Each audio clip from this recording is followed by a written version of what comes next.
Très beau film, et c'était une vie en même temps tellement riche, tellement dense, qui ça aurait mérité largement un roman. Adel, il est né en 1963 en Tunisie, dans la région de Sousse.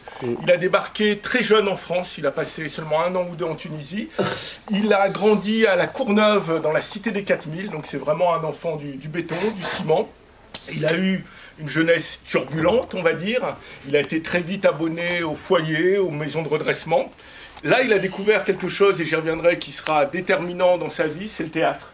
Il s'est initié en maison de correction au théâtre, et ça l'a accompagné durant toute son existence. Ensuite, Adel, on est au début des années 80, c'est Paname, c'est les squats punk. Donc Adel, il a fait vraiment partie de cette aventure-là.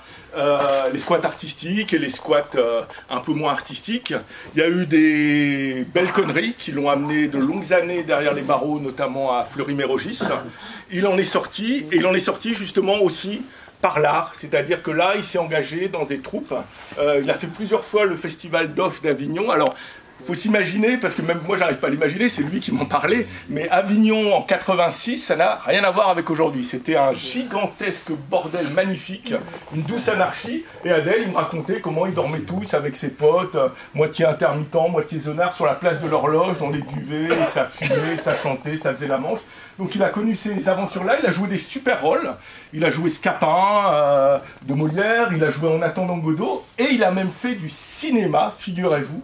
En 89, il a joué dans un film magnifique qui s'appelle Les Enfants du désordre. C'est un film avec Robert Hossein et, comment s'appelle-t-elle, cette magnifique actrice, je ne retiens jamais son nom, Emmanuelle Béard, c'est un des premiers rôles d'Emmanuelle Béard.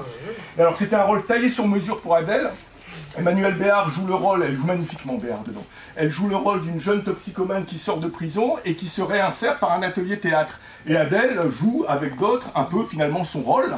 Et alors, je pensais que le film avait complètement disparu, moi je l'ai vu chez lui sur une vieille VHS, mais je viens de retrouver le moyen d'acheter le DVD, donc je vais l'acheter et on va se faire une petite projection, un de ces quatre, à l'accueil de jour, parce que Adel est incroyable, avec ses cheveux longs, il a 27 ans, il est fringant. Il a joué dans un autre film, peut-être plus connu, qui s'appelle Ridicule, vous voyez, un film qui se passe dans la cour de Louis XVI, et là il joue un courtisan en perruque, il est super aussi.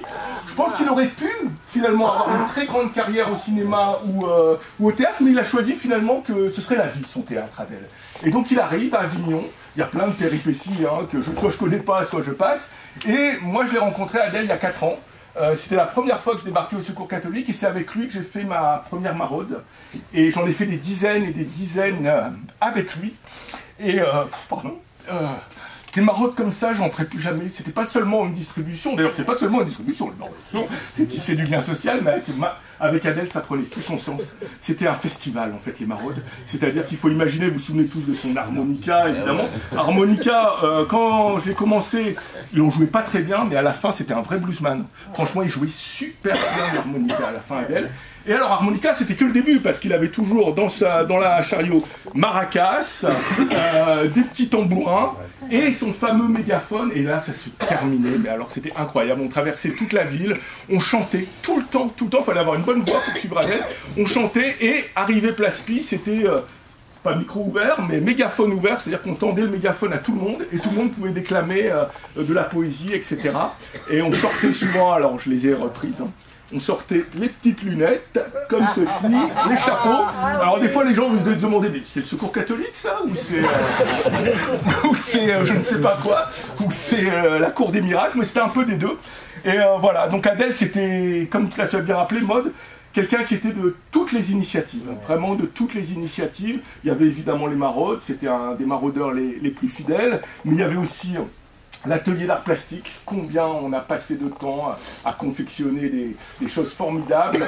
Moi j'ai commencé à repeindre grâce à lui et à me réexercer. C'est lui qui arrosait les plantes en bas. Si les plantes ont survécu, c'est aussi grâce à Adel. Il était du projet, au-delà du Secours catholique, du jardin partagé. Il gérait le jardin partagé. Il a fait effectivement tous les stages d'ateliers, théâtre, possibles, imaginables, avec la Fondation Lambert. Il a été un des premiers à participer à la reprise de la universal, vous savez, les cigales dans la fourmilière. Il était même de ceux qui peignaient carrément les murs avant que ça ouvre. Donc voilà, Adèle, c'était ça. C'était quelqu'un de tous les instants, quelqu'un qui vivait à fond.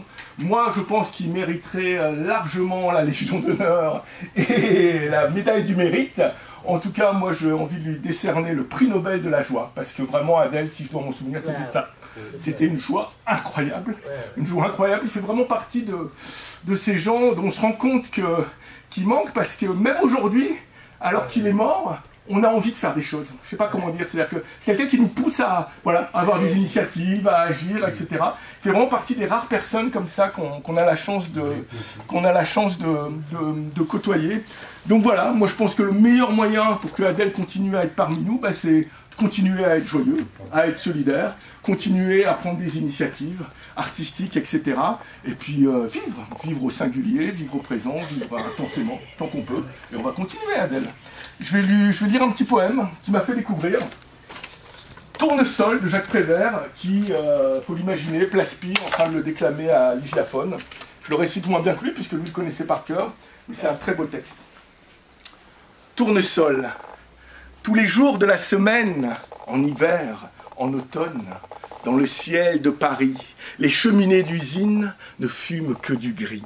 Mais le printemps qui s'amène, une fleur sur l'oreille, au bras, une jolie fille. Tournesol, Tournesol, c'est le nom de la fleur, le surnom de la fille. Elle n'a pas de grand nom, pas de nom de famille, et danse au coin des rues, à Belleville, à Séville.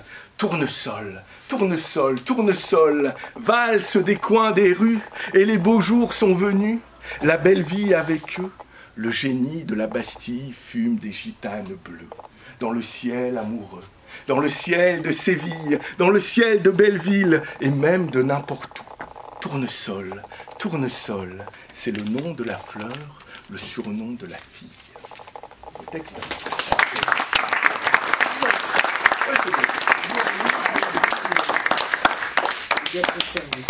On va enchaîner, alors oui, Adèle, un jukebox vivant, vous connaissez au moins une centaine de chansons par cœur, et parmi celles qu'on chantait sur la route, des maraudes, il y avait cette chanson qu'il aimait particulièrement, j'en ai sélectionné 4 les chansons, et celle-là c'était Bidonville de Claude Nougaro.